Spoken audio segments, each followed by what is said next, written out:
A crowned republic, also known as a monarchical republic, is a system of monarchy where the monarch's role is almost entirely ceremonial and where nearly all of the royal prerogatives are exercised in such a way that the monarch personally has little power over executive and constitutional issues.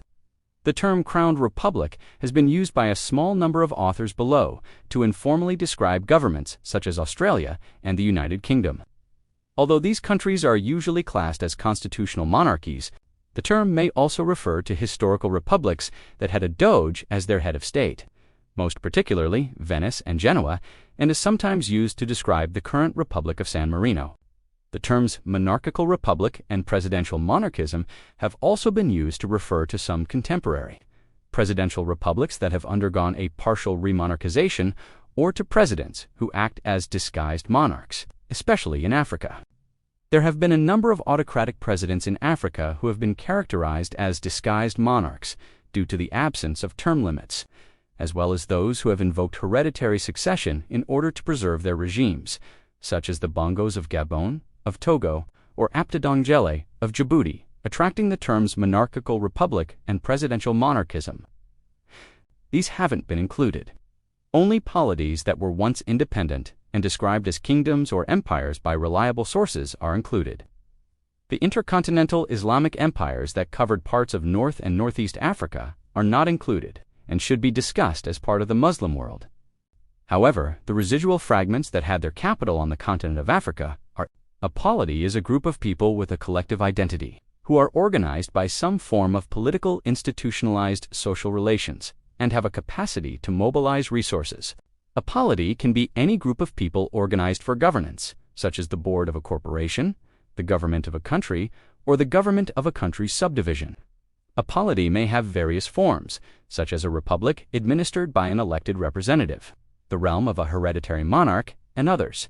The preeminent polities today are Westphalian states and nation-states, commonly referred to as countries. The terms Islamic world and Muslim world commonly refer to the Islamic community, which is also known as the Ummah. This consists of all those who adhere to the religious beliefs, politics, and laws of Islam, or to societies in which Islam is practiced.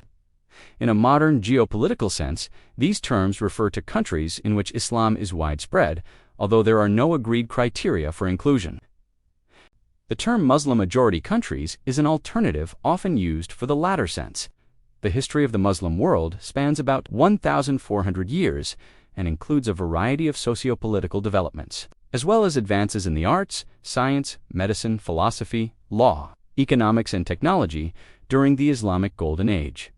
Muslims look for guidance to the Quran and believe in the prophetic mission of the Islamic prophet Muhammad, but disagreements on other matters have led to the appearance of different religious schools of thought and sects within Islam.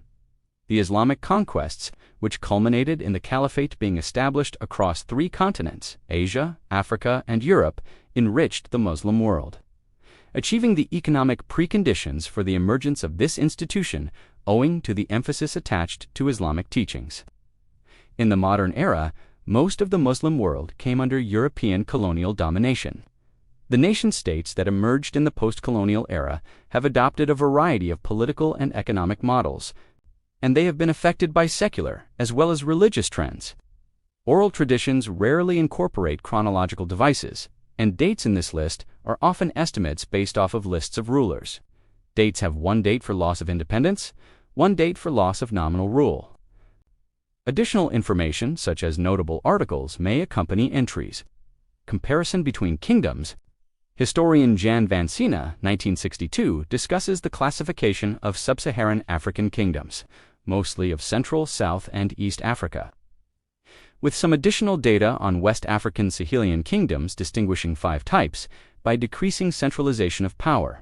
Sub-Saharan Africa is the area and regions of the continent of Africa that lie south of the Sahara. These include Central Africa, East Africa, Southern Africa, and West Africa.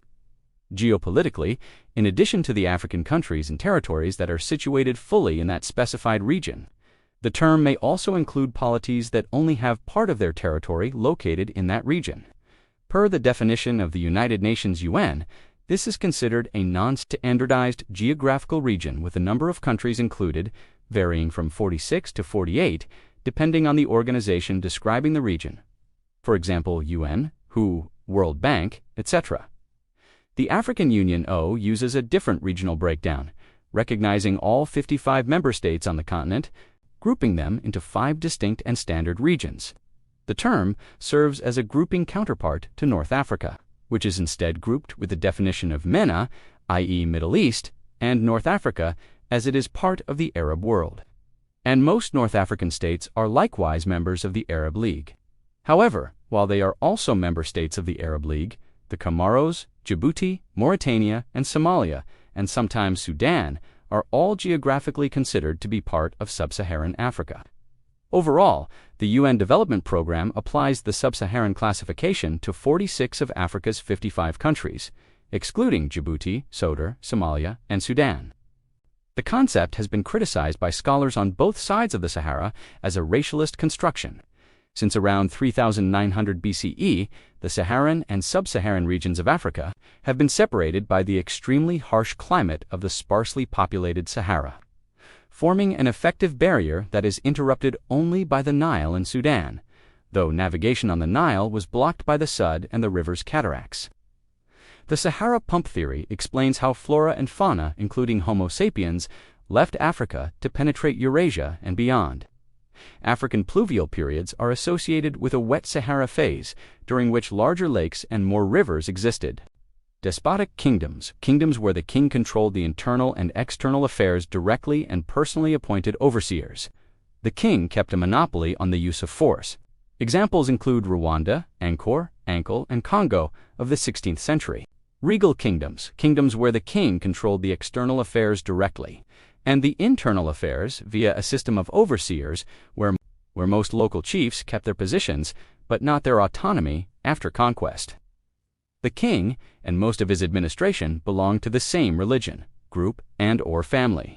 Incorporative kingdoms, kingdoms where the king only controlled the external affairs and the nucleus with no permanent administrative links between him and the chiefs of the provinces. The local chiefs of the provinces were left largely undisturbed after conquest. Examples are the Bamilek, Luba, and the Lozi. Aristocratic kingdoms, the only link between central authority and the provinces was payment of tribute, which symbolized subordination. These kingdoms were kept together by the superior military strength of the nucleus. This type is rather common in Africa. Examples include Congo of the 17th century, Kazembe, Cuba, the Ha and Chaga states of the 18th century. Federations kingdoms, where the external affairs were regulated by a council of elders headed by the king, who is simply primus inter pares, such as in the Ashanti Union.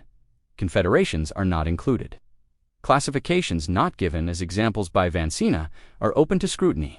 Ones where 2 classifications are given and joined by an and mean that the kingdom had elements from both present refers to the king's place and power, particularly in the nucleus, whilst refers to the relationship between king and administration. The kingdoms of Mali, Songhai, Benin, and Kush weren't footnotes in history. They were history. Their legacy wasn't lost, it was buried. And now we're digging it back up. One empire at a time. So if you thought this was incredible, just wait. There are still hidden dynasties, warrior queens, and golden cities we haven't even touched. Subscribe, hit the bell, and step into the real story of Africa. The story they never told you. So if you thought this was incredible, just wait. There are still hidden dynasties, warrior queens, and golden cities we haven't even touched. Subscribe, hit the bell, and step into the real story of Africa. The story they never told you. Africa wasn't waiting to be discovered. It was ruling the world. These were not tribes lost in time. They were empires that lit the way. Their stories weren't destroyed, they were buried. And it's time we uncover every last one. So if this history moved you, imagine what's still hidden. The Kingdom of Great Zimbabwe, the Empire of Aksum, the Moors of North Africa, the warrior queens of Dahomey. This is just the beginning. The real Wakanda, African cities lost to time, gives Mansa Musa the untold story of the world's richest man, gives Africa's warrior queens who fought empires. Don't stop here. The map is vast. The kingdoms are calling. Thank you for watching. Don't forget to like, comment, share, and subscribe. Click, explore, and reclaim the story.